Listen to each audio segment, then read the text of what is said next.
해주시면 되겠습니다. 네. 이렇게 해서 꾸준히 하시면 허리에 통증이 있으신 분들, 또 척추가 약한 분들은 허리 근육을 좀 강화하실 수 있겠습니다. 그렇습니다. 아유, 네. 운동 많이 하셨는데 힘드시죠? 이제 좀 앉아서 좀 쉬시면 될 것 같아요. 네, 두 분은 그대로 자리해 주시고요. 계셔주세요. 네. 예. 다른 운동도 또 이후에 배워보도록 하겠습니다. 그러면 네. 허리 통증 지금 우리가 완화할 수 있는 방법들 많이 알아봤는데요. 네. 근데 이제 통증 중에서도 우리가 반드시 또 빨리 병원을 찾아야 할 또 심각한 통증들도 있을 수 있는데 어느 정도면 그렇게 볼 수 있는 네, 건가요? 그러니까 이제 우리가 MRI나 이런 검사를 했을 때 수술할 정도는 아니라고 하는데 환자분들을 앉지도 잘 못하는 이런 상황이 되는 경우는 병원에 찾아오시는 게 좋겠습니다. 그 다음에 조금만 걸어도 다리가 심하게 저린다거나 이런 경우 또 앉아만 있어도 다리가 저린다거나 이럴 경우도 병원에 찾으시는 게 좋고요. 그 다음에 복부하고 복통이 있으면서 등 쪽이나 또는 허리 쪽으로 이렇게 연관통이 나타나는 경우도 혹시 내장 질환에 의한 어떤 문제가 아닌가 해서 병원에 찾아와야 되는 경우입니다. 그렇군요. 예. 네. 자, 그럼 이번에는 평소에 잘못된 생활 습관이 좀 허리 통증을 유도할 수도 있다고 하는데 허리 통증을 유발할 수 있는 생활 습관들 좀 지켜보도록 하겠습니다. 박 교수님 옆에 큰 차트가 있네요. 예. 그림 보시면 일단 서 있는 자세인데요. 보통 우리가 이제 구부정하게, 이건 좀 과도하게 나왔지만 구부정한 자세로 있는 분들이 있어요. 그래서 우리 몸에서 옆에서 봤을 때 이렇게 귀에서 무게추를 쭉 내리면 어깨, 그 골반, 또 무릎 잘 안 나왔지만 발목 관절로 이렇게 연결이 됩니다. 그래서 이 선이 일직선상이 돼 있게 이렇게 서 있으시는 게 뭐 목이나 허리 이런 통증을 갖다가 유발하지 않게 하는 그런 중요한 좋은 자세고요. 네. 또 주무실 때 물론 이제 주무실 때 이렇게 똑바로 누워서 주무실 수는 없습니다. 그렇지만 이렇게 뭐 많이 구부린다든지 엎드려서 주무신다든지 아니면 뭐 소파에서 TV 보다 주무신다든지 이런 건 안 좋고요. 이렇게 똑바로 누워서 주무셔도 되고 사실 이렇게만 구부리지 않으시면 옆으로 누워서 주무셔도 허리 아프신 분들은 괜찮습니다.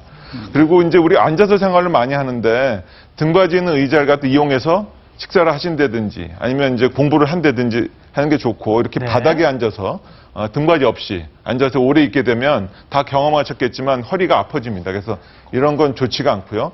운전 요즘에 많이 하시는데 운전을 갖다 하실 때는 핸들을 이렇게 좀 가까이 하시는 건 좋은데요. 네. 너무 가까이 하셔서 초보 운전 때처럼 이렇게 11시 10분 정도 이렇게 잡고선 꽉 하시는 것보다는 8시 10분 정도 이렇게 밑에를 잡아주는 게 좋군요. 예, 핸들을 이렇게 올려서 잡으면 어깨, 목 근육이 긴장을 하게 됩니다. 그리고 요즘은 안 그런데 이 머리 받침을 빼는 분들이 있어요. 잘 안 보인다고 뒤에서. 이거는 꼭 하셔야지 안전에 좋고요.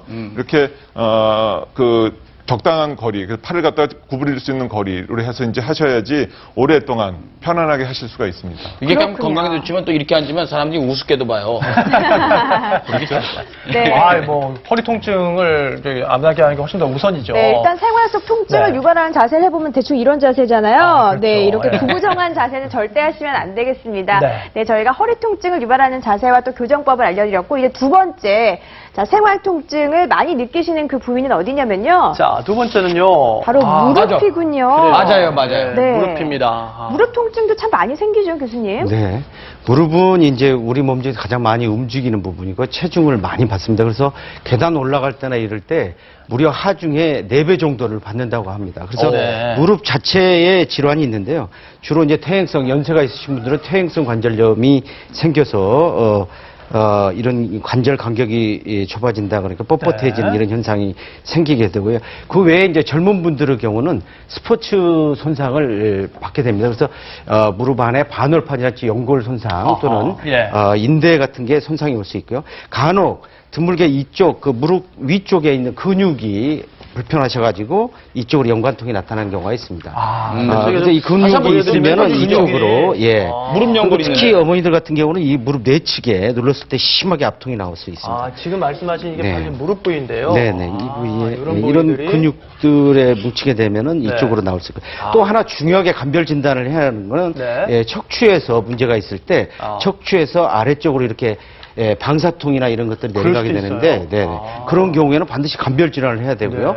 또 어떤 경우는 이 두 가지가 같이 나타날 수도 있습니다. 그래서 이런 것들을 감별하는 게 굉장히 중요하다고 그렇군요. 그러면 그렇게 해서 느끼게 되는 우리 무릎 통증, 스트레칭을 통해서 어느 정도 극복할 수 있다고 했는데요. 무릎 통증을 완화할 수 있는 스트레칭 몇 가지 배워볼까요? 네, 다시 한번 나와주십시오. 이건 굉장히 중요해요.